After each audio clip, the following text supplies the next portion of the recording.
সূরা আল জুমআ। রহমান রহিম আল্লাহ তাআলার নামে। আসমান সমূহ ও জমিনে যা কিছু আছে তা সবই আল্লাহ তাআলার মাহাত্ম্য ঘোষণা করছে। তিনি রাজাধিরাজ, তিনি পূত পবিত্র, তিনি মহাপরাক্রমশালী, তিনি প্রবল প্রজ্ঞাময়। তিনি সেই মহান সত্তা যিনি একটি সাধারণ জনগোষ্ঠীর নিরক্ষর লোকদের মাঝে থেকে তাদেরই একজনকে রসূল করে পাঠিয়েছেন, যে তাদের আল্লাহর আয়াতসমূহ পড়ে শোনাবে, তাদের জীবনকে পবিত্র করবে, তাদের আমার গ্রন্থের কথা ও সে অনুযায়ী দুনিয়ায় চলার কৌশল শিক্ষা দেবে। অথচ এই লোকগুলোই রসূল আসার আগে পর্যন্ত এক সুস্পষ্ট গুমরাহিতে নিমজ্জিত ছিল।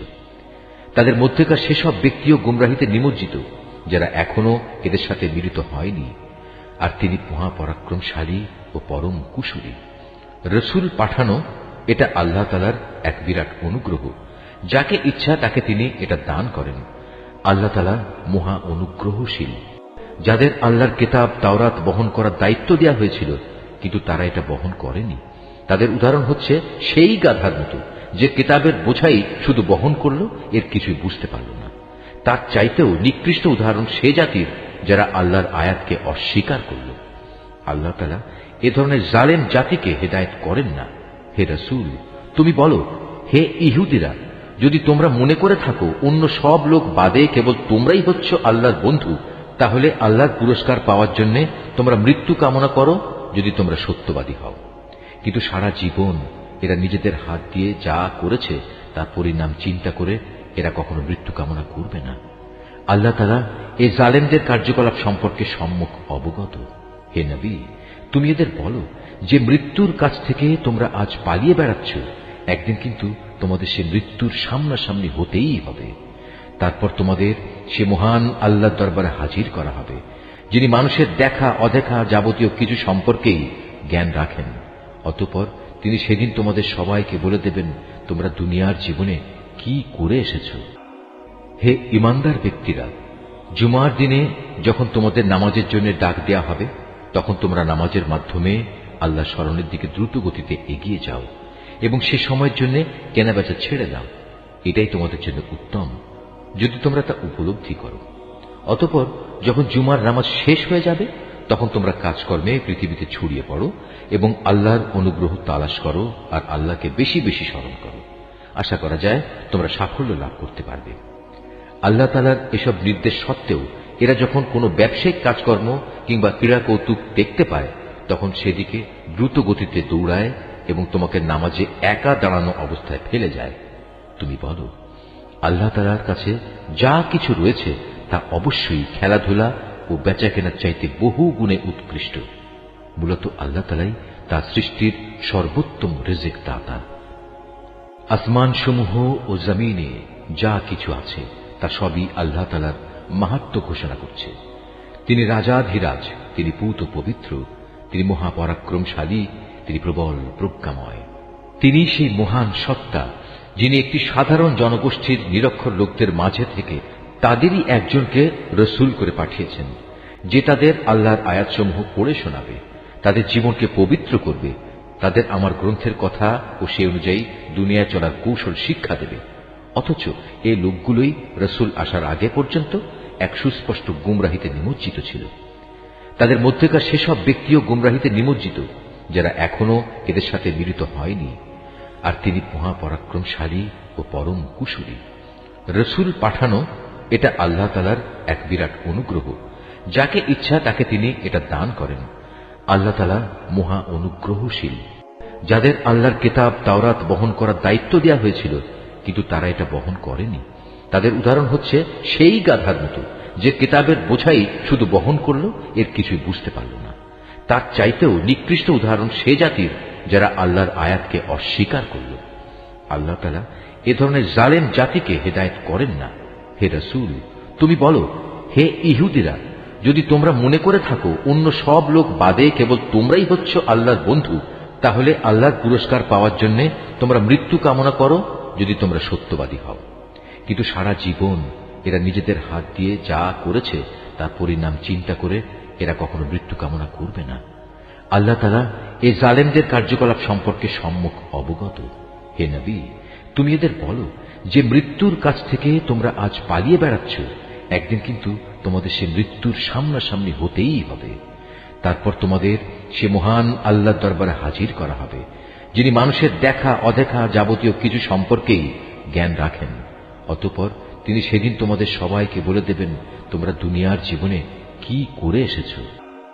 হে ইমানদার ব্যক্তিরা, জুমার দিনে যখন তোমাদের নামাজের জন্য ডাক দেয়া হবে, তখন তোমরা নামাজের মাধ্যমে আল্লাহ স্মরণের দিকে দ্রুত গতিতে এগিয়ে যাও এবং সে সময়ের জন্য কেনাবেচা ছেড়ে দাও। এটাই তোমাদের জন্য উত্তম, যদি তোমরা তা উপলব্ধি করো। অতঃপর যখন জুমার নামাজ শেষ হয়ে যাবে, তখন তোমরা কাজকর্মে পৃথিবীতে ছড়িয়ে পড়ো এবং আল্লাহর অনুগ্রহ তালাশ করো আর আল্লাহকে বেশি বেশি স্মরণ করো। আশা করা যায় তোমরা সাফল্য লাভ করতে পারবে। আল্লাহ তাআলার এসব নির্দেশ সত্ত্বেও এরা যখন কোনো ব্যবসায়িক কাজকর্ম কিংবা ক্রীড়া কৌতুক দেখতে পায়, তখন সেদিকে দ্রুত গতিতে দৌড়ায় এবং তোমাকে নামাজে একা দাঁড়ানো অবস্থায় ফেলে যায়।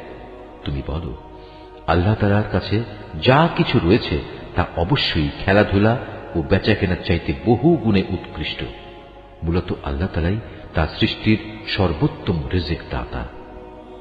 আসমান সমূহ ও জমিনে যা কিছু আছে তা সবই আল্লাহ তাআলার মাহাত্ম্য ঘোষণা করছে। তিনি রাজাধিরাজ, তিনি পূত পবিত্র, তিনি মহাপরাক্রমশালী, তিনি প্রবল প্রজ্ঞাময়।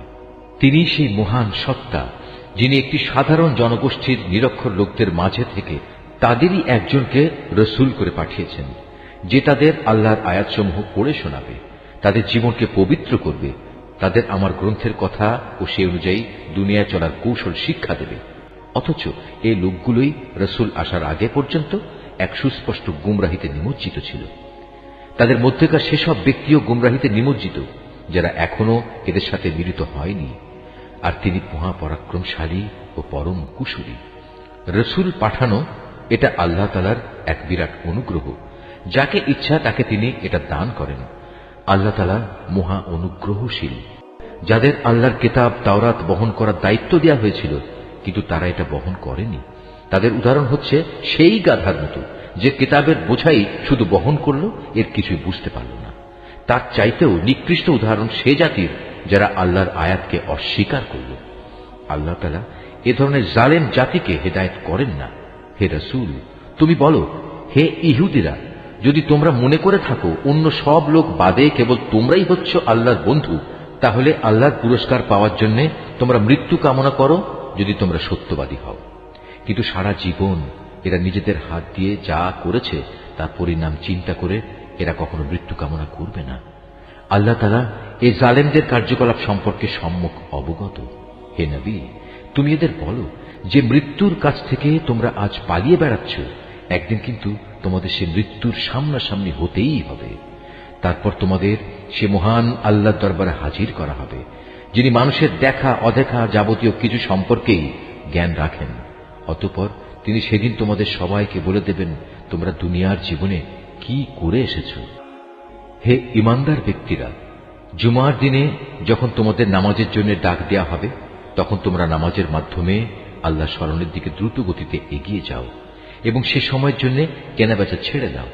এটাই তোমাদের জন্য উত্তম, যদি তোমরা তা উপলব্ধি করো। অতঃপর যখন জুমার নামাজ শেষ হয়ে যাবে, তখন তোমরা কাজকর্মে পৃথিবীতে ছড়িয়ে পড়ো এবং আল্লাহর অনুগ্রহ তালাশ করো আর আল্লাহকে বেশি বেশি স্মরণ করো। আশা করা যায় তোমরা সাফল্য লাভ করতে পারবে। আল্লাহ তাআলার এসব নির্দেশ সত্ত্বেও এরা যখন কোনো ব্যবসায়িক কাজকর্ম কিংবা ক্রীড়া কৌতুক দেখতে পায়, তখন সেদিকে দ্রুত গতিতে দৌড়ায় এবং তোমাকে নামাজে একা দাঁড়ানো অবস্থায় ফেলে যায়। তুমি বলো, আল্লাহ তাআলার কাছে যা কিছু রয়েছে তা অবশ্যই খেলাধুলা ও বেচা কেনার চাইতে বহু গুণে উৎকৃষ্ট। মূলত আল্লাহ তাআলাই তার সৃষ্টির সর্বোত্তম রিজিক দাতা। আসমান সমূহ ও জমিনে যা কিছু আছে তা সবই আল্লাহ তাআলার মাহাত্ম্য ঘোষণা করছে। তিনি রাজাধিরাজ, তিনি পূত পবিত্র, তিনি মহাপরাক্রমশালী, তিনি প্রবল প্রজ্ঞাময়। তিনি সেই মহান সত্তা, যিনি একটি সাধারণ জনগোষ্ঠীর নিরক্ষর লোকদের মাঝে থেকে তাদেরই একজনকে রসুল করে পাঠিয়েছেন, যে তাদের আল্লাহর আয়াতসমূহ পড়ে শোনাবে, তাদের জীবনকে পবিত্র করবে, তাদের আমার গ্রন্থের কথা ও সে অনুযায়ী দুনিয়ায় চলার কৌশল শিক্ষা দেবে। অথচ এই লোকগুলোই রসুল আসার আগে পর্যন্ত এক সুস্পষ্ট গুমরাহিতে নিমজ্জিত ছিল। তাদের মধ্যেকার সেসব ব্যক্তিও গুমরাহিতে নিমজ্জিত যারা এখনো এদের সাথে মিলিত হয়নি। আর তিনি মহাপরাক্রমশালী ও পরম কুশলী। রসুল পাঠানো এটা আল্লাহ তাআলার এক বিরাট অনুগ্রহ। যাকে ইচ্ছা তাকে তিনি এটা দান করেন। আল্লাহ তাআলা মহা অনুগ্রহশীল।